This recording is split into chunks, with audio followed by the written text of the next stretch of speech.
नमस्ते दोस्तों और स्वागत है आपका हमारे चैनल थियरी टाइटंस पर। राम मंदिर का वो इतिहास जो आपसे छुपाया गया, देखिए द अयोध्या फाइल्स। चलिए आज भारत के सबसे पुराने और सबसे जटिल भूमि विवादों में से एक को समझते हैं, अयोध्या विवाद। हम सीधे अदालती फैसलों और ऐतिहासिक रिकॉर्ड्स का इस्तेमाल करके इस पूरे मामले की परतें खोलेंगे। ये पूरा का पूरा संघर्ष अयोध्या शहर की बस इतनी सी जमीन के टुकड़े को लेकर है। जी हां, 2.77 एकड़, जिसका आधिकारिक नाम है प्लॉट नंबर 583।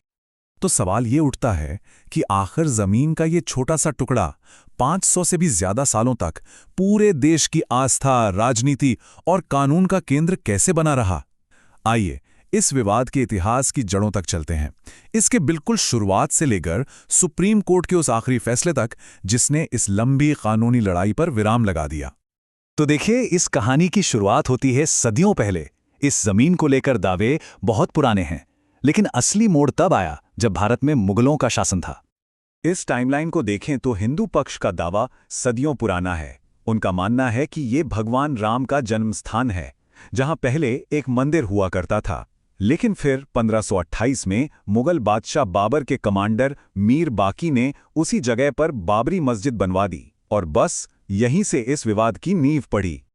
अच्छा, फिर आए अंग्रेज, और जब उन्होंने भारत पर कब्जा किया तो ये जो स्थानीय विवाद था ना, वो पहली बार सरकारी कागजों में दर्ज हुआ, और जमीन का बंटवारा भी पहली बार ही हुआ ये कि 1853 में यहां पहली बार हिंसक झड़पें हुईं, तो अंग्रेजों ने शांति बनाने के लिए बीच में एक दीवार खड़ी कर दी। मस्जिद का अंदरूनी हिस्सा मुसलमानों की नमाज के लिए और बाहरी हिस्सा हिंदुओं की पूजा के लिए, जहां राम चबूतरा था। मतलब एक तरह से बंटवारे पर मुहर लग गई। और फिर 1885 में ये मामला पहली बार अदालत पहुंचा। अब बात करते हैं आज़ादी के बाद की। इसके बाद कुछ ऐसी घटनाएं हुईं जिसने अयोध्या विवाद को एक छोटे-मोटे स्थानीय मुद्दे से उठाकर एक बहुत बड़े राष्ट्रीय राजनीतिक आंदोलन में बदल दिया। और फिर आई वो रात 22 दिसंबर 1949 की। मस्जिद के ठीक बीच वाले गुंबद के नीचे रहस्यमयी तरीके से रामलला की मूर्तियां मिलीं। ये इस कहानी का एक बहुत बड़ा टर्निंग पॉइंट था।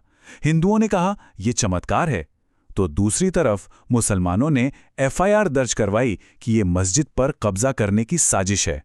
मामला इतना बढ़ा कि सरकार को उस जगह पर ताला लगाना पड़ा।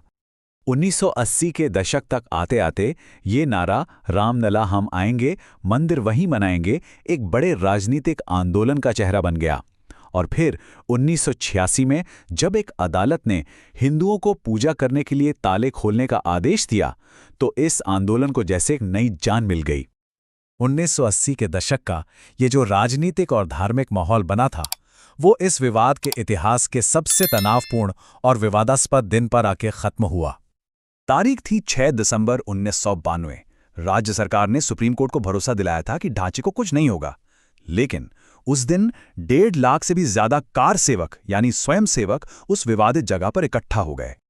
देखते ही देखते हालात सुरक्षा बलों के काबू से पूरी तरह बाहर हो गए। भीड़ ने ढांचे को गिराना शुरू कर दिया और दोपहर के 1:55 पर पहला गुंबद नीचे आ गिरा। और शाम के 4:49 तक 16वीं सदी की वो पूरी की पूरी मस्जिद ध्वस्त हो चुकी थी। उसके मलबे पर एक अस्थायी टेंट का मंदिर बना दिया गया और मूर्तियों को वहां फिर से रख दिया गया। इस घटना के बाद पूरे देश में दंगे भड़क गए। रिपोर्ट्स के मुताबिक 2000 से ज्यादा लोगों की जानें गईं। अब ये सिर्फ एक जमीनी विवाद नहीं रह गया था, इसमें एक आपराधिक मामला भी जुड़ गया था, जिसने समाधान के रास्ते को और भी ज्यादा पेचीदा बना दिया।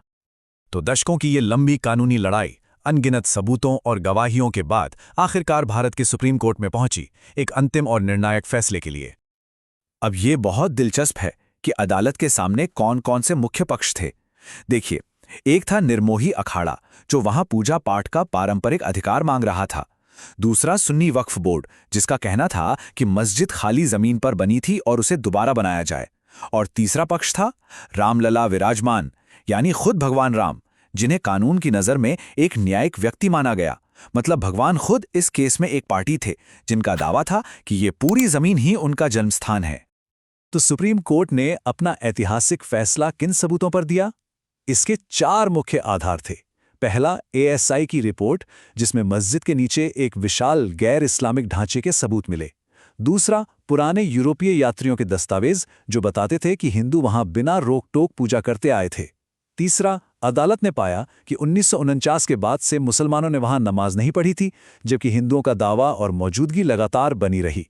और चौथा, हिंदू गवाहों की गवाही जिन्होंने पूरी दृढ़ता और आस्था से कहा कि यही वो जगह है जिसे वो जन्मस्थान मानते हैं। और इन सब को देखते हुए ये अंतिम फैसला आया। पूरी 2.77 एकड़ जमीन रामलला विराजमान को दे दी गई। केंद्र सरकार को एक ट्रस्ट बनाने का आदेश मिला जो मंदिर का निर्माण देखेगा, और सुन्नी वक्फ बोर्ड को अयोध्या में ही एक प्रमुख जगह पर मस्जिद बनाने के लिए अलग से 5 एकड़ जमीन दी गई। और इस तरह इस सदियों पुराने विवाद का कानूनी तौर पर अंत हुआ। तो इस फैसले ने इतिहास का एक बहुत लंबा और दर्दनाक अध्याय तो बंद कर दिया, लेकिन अपने पीछे एक बड़ा सवाल छोड़ गया। क्या कोई कानूनी फैसला आस्था पर टिके सदियों पुराने विवाद को सच में पूरी तरह हल कर सकता है? और एक देश के लिए ऐतिहासिक दावों और आज के आधुनिक कानून के बीच संतुलन बनाना कितना मुश्किल या कितना जरूरी है? हमारी खोज द अयोध्या फाइल्स में राम मंदिर के इतिहास को जानने के लिए हमें उम्मीद है कि आपको ये पसंद आया होगा। कृपया इस वीडियो को लाइक करें, साझा करें और हमारे चैनल को सब्सक्राइब करना न भूलें।